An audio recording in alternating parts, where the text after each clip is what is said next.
parcel man's here early this morning. Some more lights. Big weight on the Merlot there.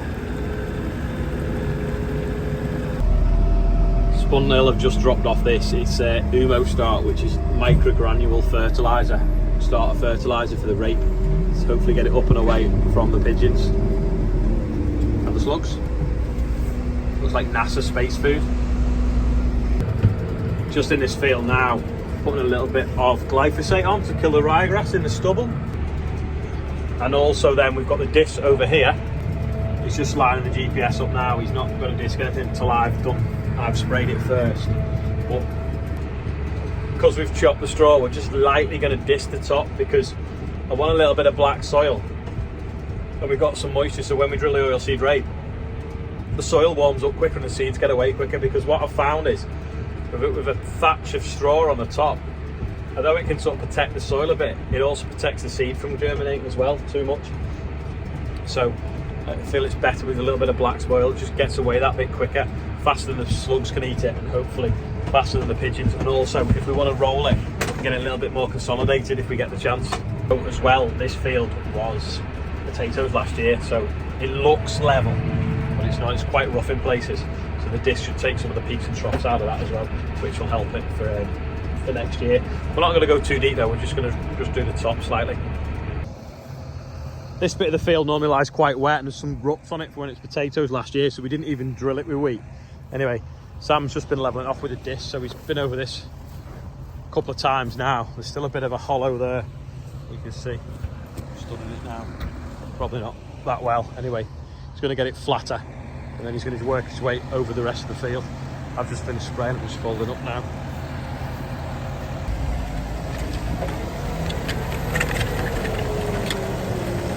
Just knocking it about a bit now, levelling it off, not so bad. Yeah, what I've found is if I drill oilseed rape into this mat of straw, it just takes a while to get going and the slugs can live underneath it. And it doesn't really want to come up quick. Whereas if you just lightly disc it about half-inch deep, get a bit of black soil, it just makes it that much warmer for the seedlings, because it obviously can get all of the heat in the soil rather than reflect it or also be insulated from it, that it just flies out the ground quicker. So we're just going to lightly disc it. Andrew's here now, sort of reclaiming the edge of the field. Proper bright, that tractor now. This field had the straw baled off it, and it's been straw raked, so we'll just probably go straight in with the drill with this, because you can see a bit of soil and it's quite black, so I don't think we'll have a problem with this warming up and getting going quick. This field used to be a right horrible, real stiff, heavy soil, but now it's totally different. We put summer barley on it, we didn't harvest it in the end, we just flailed it, and then we sown spring beans on it. Then it was wheat, then it was barley, and it's just completely transformed the field now. So I'm hoping this time we'll get a good proper rape on it as well. Look who's back! Black Beauty. So everyone kept thinking I'd sold it because this disappeared the same day as the 7830 arrived. Well no, it had a problem with one of the injectors since we got it. Anyway, they swapped it round while we had the 7830 to use, and they've repaired it, so it is all good. And the new rake has arrived, so this is slightly smaller than the one that we did get on demo. So this was in a crate, been put together now and all ready to use. It's a little bit smaller than the other one. This is like a 6 metre, the other one was an 8. But to be honest, it's better in some ways because we don't need anything that wide, because we don't do a lot of grass. We're not doing first, second, third, fourth cut silage where you're raking big, small sort of crops into big rows. It's just for turning straw and a little bit of hay that we do, about 100 acres. Also as well, it's a bit better on the road because it's a bit narrower. So this arrived on a wagon on the 936 to get delivered back. We then put the other one on the back of the 77 to back it on the wagon for them to take home, but the wheelbase was far too wide and we couldn't do it. So where's this one fitted on? There isn't a lot of difference just physically, smaller in each direction, but this, when it goes down the road, isn't really wide in the tractor. The other one was quite wide, and it's still not quite as tall, so it should fit under the railway bridge as well, whereas the other one we had to go round, which wasn't ideal. But yeah, I think it looks pretty good, and if it works as well as the other one, hopefully it'll work pretty good as well. The Makita man's here, so we're just going to try this still saw that's battery powered.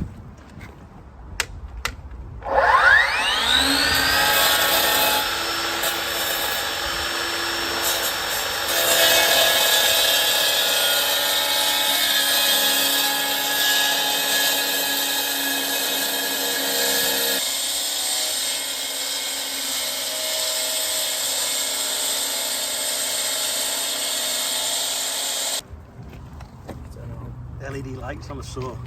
Yeah. There you go.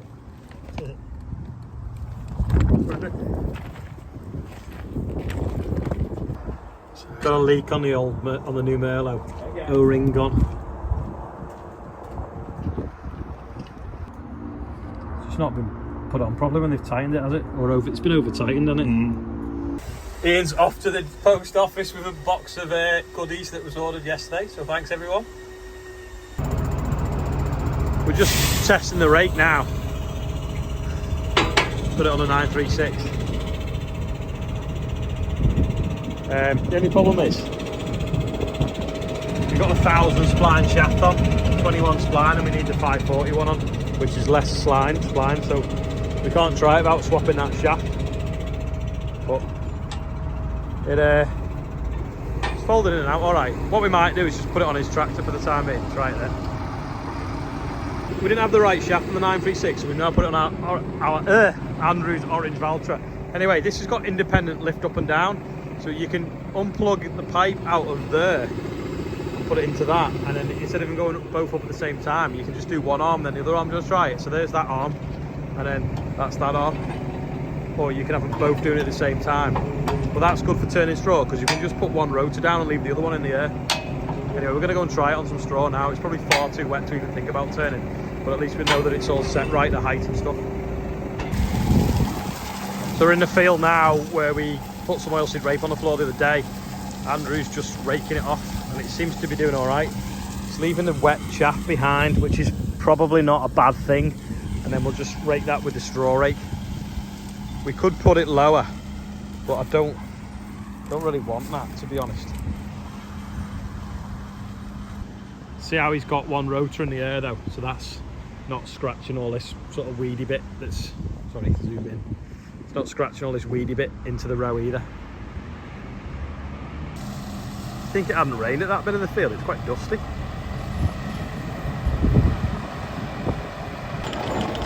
So we went round that row using that rotor, now he's going to use this rotor on that row.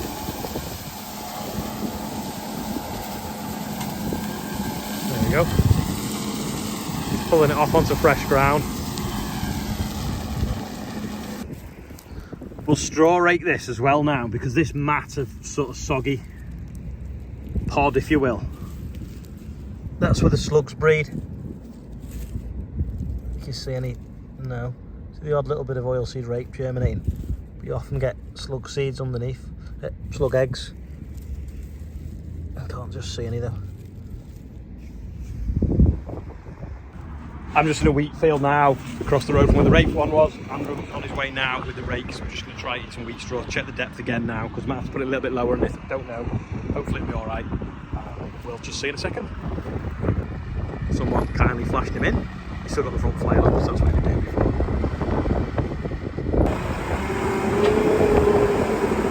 Pull the right lever, is he?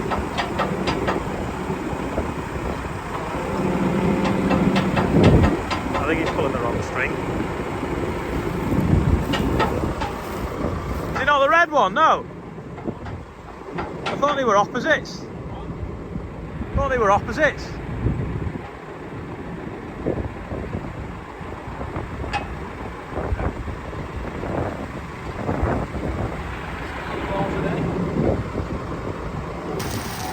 And we're off. Probably a little bit of a row here because this just got flattened when we were putting the header on the combine. So let's just see whether it needs to go any lower. Oh, he's got his phone.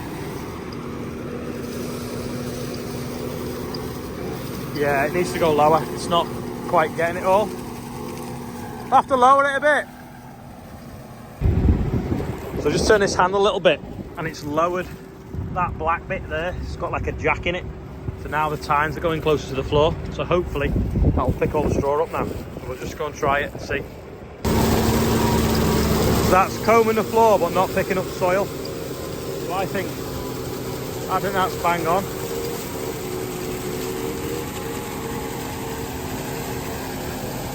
Yeah, that's doing a nice job.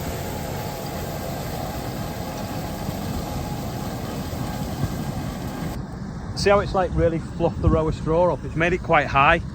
But when we were trying to bale with the John Deere 830, the pick-up pitch on the back was really low and it's gathering under the tractor. So now the 936 is back, we'll probably put the baler on the 936 because it just stands that bit higher and it shouldn't catch the row of straw and bulldoze underneath the tractor. I'm going to get a picture of this now because the sun's just right and it looks really clean and shiny, so I think it'd be a good calendar picture. Quick sunflower update. I would say around 5 to 10% of them are out. So I would think by the weekend we might be able to do something with the field. But just what exactly, I do not know. I've had an idea though. So remember Anna that was helping with the refugee aid? Well, she's still trying to raise more money for the stuff that's going on in Ukraine. So she's going to try and get up to date and we're going to have a bit of a chat about it, see if there's something she could do. But anyway, it looks like that'll be on Thursday now, next time she'll get a chance to come up. We're probably going to be combined as well tomorrow, but Thursday's supposed to be a wet day. So keep watching this space. Just up in the cherry picker, looking at the view from what will be probably a new office. For some reason yesterday, I completely missed the birthday bumper off the edit. I did record it and I did put it on later on, but that was yesterday's birthday bumper. So happy birthday, belated for everyone that's on there.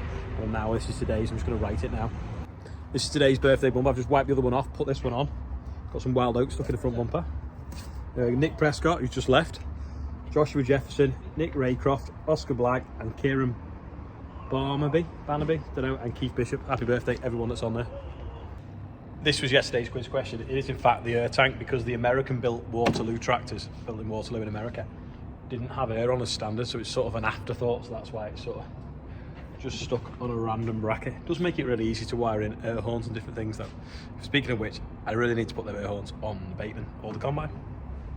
That's about it for today. Sam's been disking that ground ready for doing oilseed rape, so hopefully we'll get on with that soon, and hopefully tomorrow as well we can get some more corn cut because it's giving it dry until Thursday. So we've gone from last week being really extreme, 36.8 degrees last Tuesday, to this Tuesday being like 21 and a bit damp and miserable. Anyway, thanks for watching. I'll see you all tomorrow.